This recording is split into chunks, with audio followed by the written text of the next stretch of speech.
What's going on, Cardinal Nation? Welcome back into Coca's Pizza here in Canfield. Pleased to be joined by the head football coach of the Canfield Cardinals, Mike Pavlansky. Coach, I want to start this off a little bit different this week. You got a chance on Monday to see your brother's daughter and Maggie Pavlansky play some volleyball a little bit. Lakeview, who's undefeated, came to Canfield. What was that like? It was almost like a family reunion, huh? It is. Obviously during the fall, Richie, it's very rare that we can all get together. And, when Maggie and Lakeview came over here to play, it was a night for me to cut out of our gridiron meeting, which I appreciate the gridiron allowing me to do, to go see her play and compete and sit with our family and just spend an hour and a half together, which is, obviously very special anytime you can do that. It's probably nice to get away from football a little bit, right? I mean, everything is surrounding football. You're watching, you're in the film room 24/7, you're at practice, you're doing this with us. So it's probably nice to sit back, relax, and not watch a football game for the first time in a long time. Certainly, just to watch two very good volleyball teams go at it, compete, and then obviously be with the family and sit and talk and, just about what's, catching up with the daily activities, what everybody's doing. It was really nice Monday night. All right, let's get into the football side of things. Tough one at Cheney. What a great ball game. Back and forth the entire way.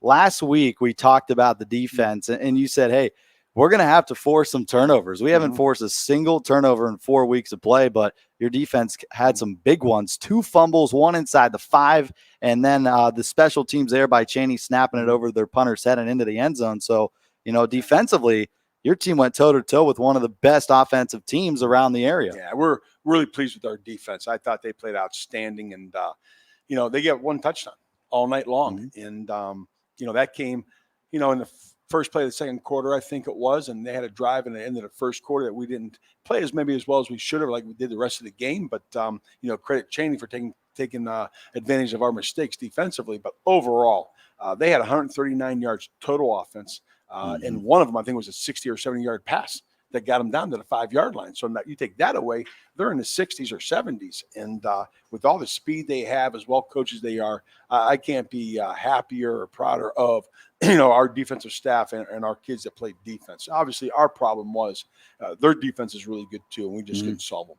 I thought there was a big difference in that first to second half. When you look at the end of the first half, when they had that long sustained drive starting at your 45, converted on 3 or 4 third down opportunities with 21, their power tailback. And then you come out of the half and you stop the run game right at the line of scrimmage. Kind of talk about the adjustment you and your coaching staff made in the locker room. That's Wally Hurdley and Joe Ignazio, Dan DiGiacomo, Cameron Terrashati, our defensive staff. They do a great job of making halftime adjustments, talking to our guys. Hey, what's working, what's not working?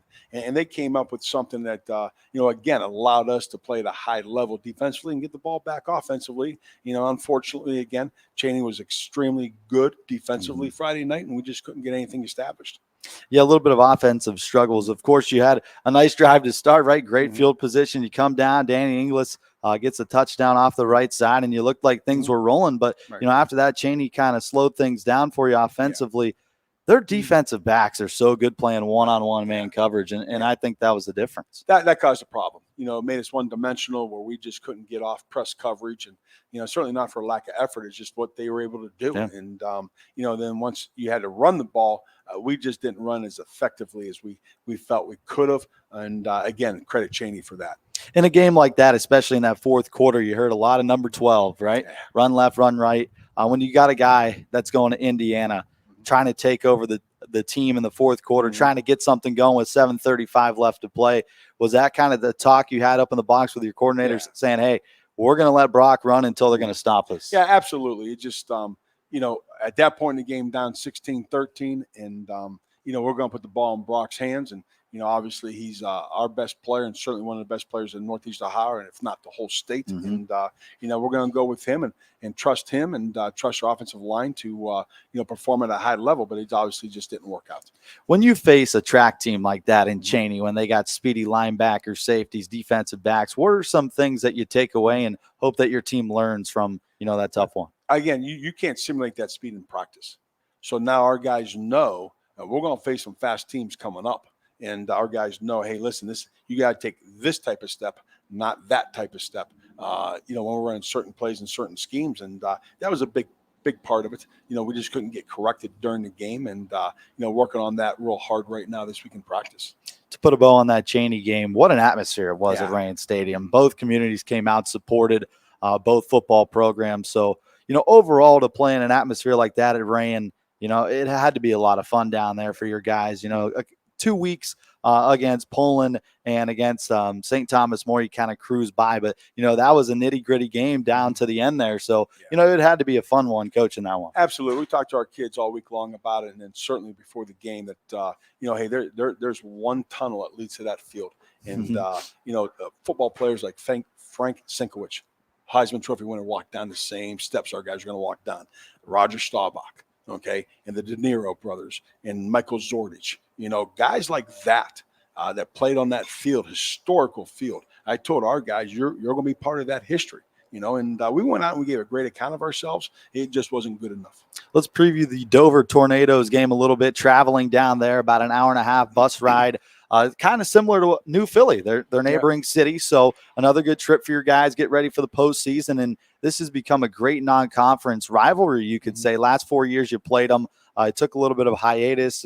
This rivalry dates all the way back to 2014, I think, was the last time you played them before this 4-year stretch. So this is really turning into a nice little rivalry. It is. And Dan Ift has a class program, and he's been there for a lot of years, Hall of Fame coach in the High School Football Coaches Association. And, we said this when we broke off the games in 2015, that if we were just closer, it'd be a yearly game. Yeah. And, then they became independent, and we had to re-up with them, which we're glad to. Our first game with them was in 2009, and we had a great 6-year run, and then picked it back up, like you said, in 2019, and we've had 3 tremendous ball games with them, and looking forward to another one this Friday.